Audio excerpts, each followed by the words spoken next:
Hello! Welcome to the Chirp YouTube channel. My name is Christy. I am your friendly online speech language pathologist and specialist in children's communication development, including behavior, and we will talk about a different behavior today because behavior is a type of communication. Today, as you can see from the title, we're going to talk about why children crash into stuff. I am not talking about just bumping into things because we are clumsy.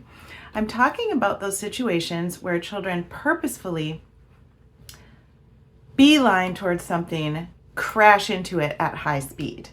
This is a unique behavior that pretty much happens almost exclusively in children who are not neurotypical. And it is communicating something because it is a behavior. And we know that behavior is a type of communication. What is this communicating? Why would a person drop to her knees on a tile floor and thump? Why would a person run into a wall? Why would a person crash into another person? And maybe even hard enough so that other person falls over. Kind of weird, right? Well, not if you think of possible reasons behind this behavior or these behaviors. Let's talk about the sensory system. I love this topic because it was mind-blowing to me when I learned how different our sensory systems process information. Some of us are perfectly fine and regulated, receiving very little sensory information. Perhaps I can sit and be perfectly calm in this chair without more sensory input. But a person who requires more sensory input would sit here and think, I need to bite my fingernails. I need to get squeezed really tightly. I need someone to squeeze my head. Different sensory systems require different levels of input, which is sensory stimulation coming into the body from outside the body. That's what our sensory system does, by the way. Our sensory system processes the outside world and gets it inside of us. This is why we touch things. We need to explore them. So we touch them, and that tells our brain something about that item. When I sniff something, that smell tells my brain something about the item that I sniffed. Our sensory system processes information to tell our brain things.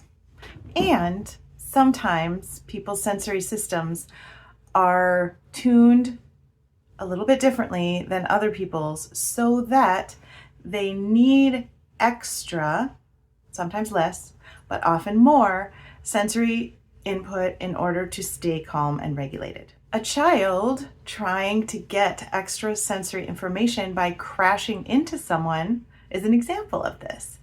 Typically, children who run and crash into something or who drop to their knees and land on the ground with force or run into another human being, typically, these children need more sensory input in the area of proprioception. I have a whole video about proprioceptive input and the proprioceptive sense right there that you can watch, and a whole playlist about the 9 sensory modalities and the ways that we can help meet needs in these areas for children right there. So don't hesitate to go there and enjoy those videos.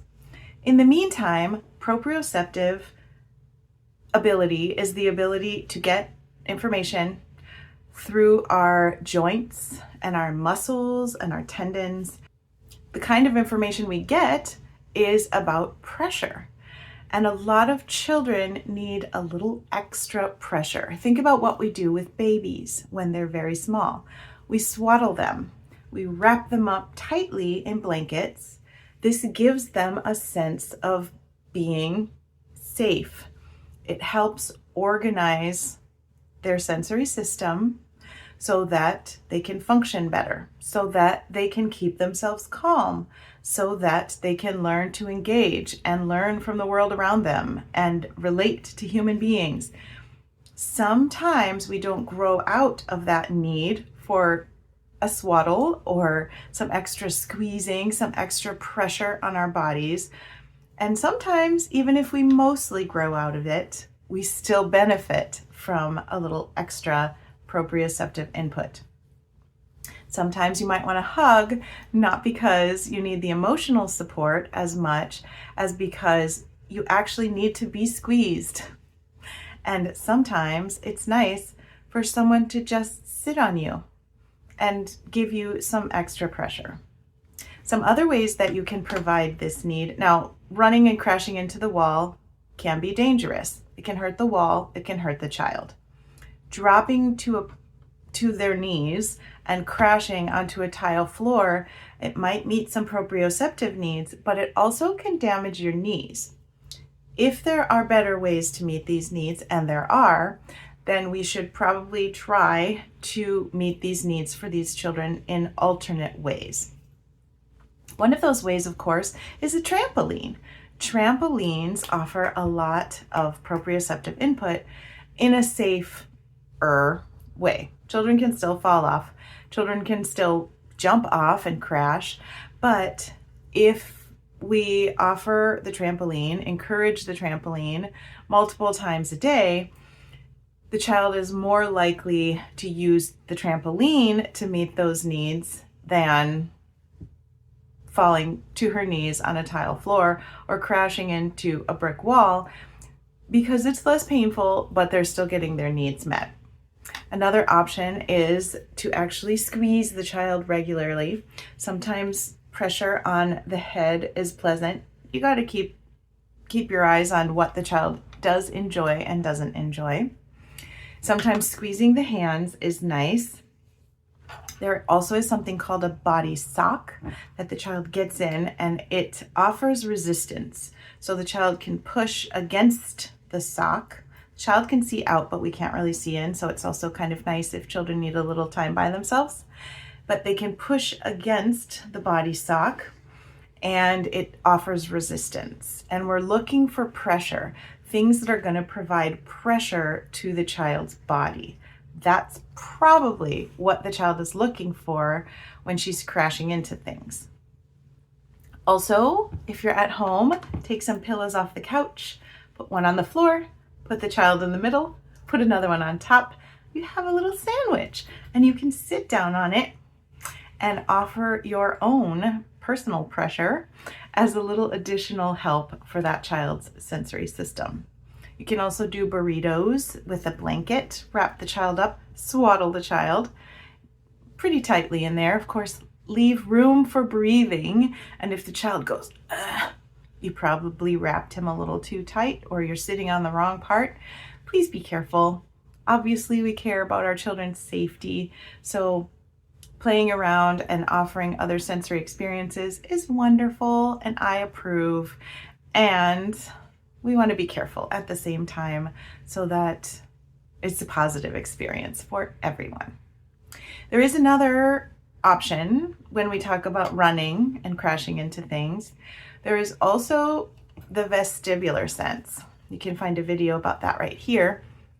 That is the sense that allows us to feel our movement through space.